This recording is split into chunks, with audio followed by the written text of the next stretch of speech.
Business is full of ups and downs, so it helps to have a flexible way to pay. Try Business Essentials from O2 Business, the most flexible business tariff around.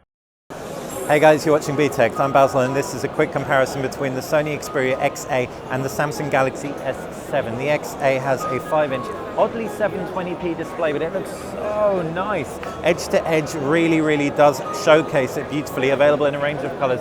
I've got this gorgeous pink version. I really like it. I know this is a weird comparison because the XA is such a kind of mid-range device in terms of specs, and the S7 is such a powerhouse. But I think it's good to see what you can get for a lot less money, or what I'm guessing will be a lot less money if the specs are anything to go by. Right, kicking off, I'm going to ask you to subscribe. If you're not already subscribed, that helps us out massively and means you can stay on top of everything we do. Next up, let's talk about the designs. I've already spoken a little bit about it, but it's a 5.1-inch screen versus a 5-inch screen. You've got a Quad HD Super AMOLED panel on the S7, which means 577 pixels per inch, which is amazing. That's by contrast to 720p, so much less amazing, but bringing both into frame. I'm quite hard pressed to make out pixels on the 720p 5-inch Sony Xperia XA, so I really am quite enamored. I think the edge-to-edge display just is what makes the difference on it. If I was to talk you around the design, you can see front camera, you've got no other elements on the front beyond that sensor. It really is minimalistic. You do have a fair bit of bezel up top and bottom though, it has to be said. Right hand side, power button, volume rocker, and a 2-stage camera button. Down at the base is a micro USB connector and loudspeaker. Left hand side, you've got a flap. This isn't waterproof, water resistant, so your flap is there just to house the SIM card and the micro SD card. Up at the top is a 3.5mm jack, while around the back, that 13 megapixel rear facing camera, metal body, NFC contact point in spite of that metal body, or it feels like a metal body even if it isn't. Really rich in hand. I'm blown away. The reason I'm blown away is because it's actually got a MediaTek processor inside and very humble specs in general. If I was to talk you around the design of the S7, you can see that 5.1-inch screen looks great, fingerprint scanner down below, so instantly that's one perk over it. Capacitive buttons either side. Up at the top, you've got a 5 megapixel front-firing camera. You've also got a power button. Down at the base is a micro USB connector and a loudspeaker.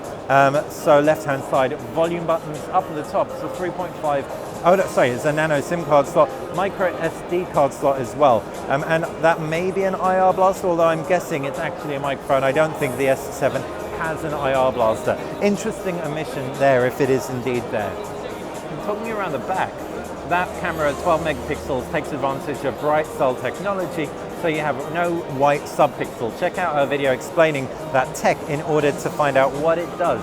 Long and short, 1.4 micron pixels means you're probably going to get amazing low light performance. Too early to tell what the camera is going to be like on the Xperia XA. The user interfaces are also pretty different. You've got multiple home screens, the standard. You've got Samsung's briefing on the left-hand side, flipboard briefing. Applications tray across both, but you've got this search bar in the applications tray on the Xperia XA.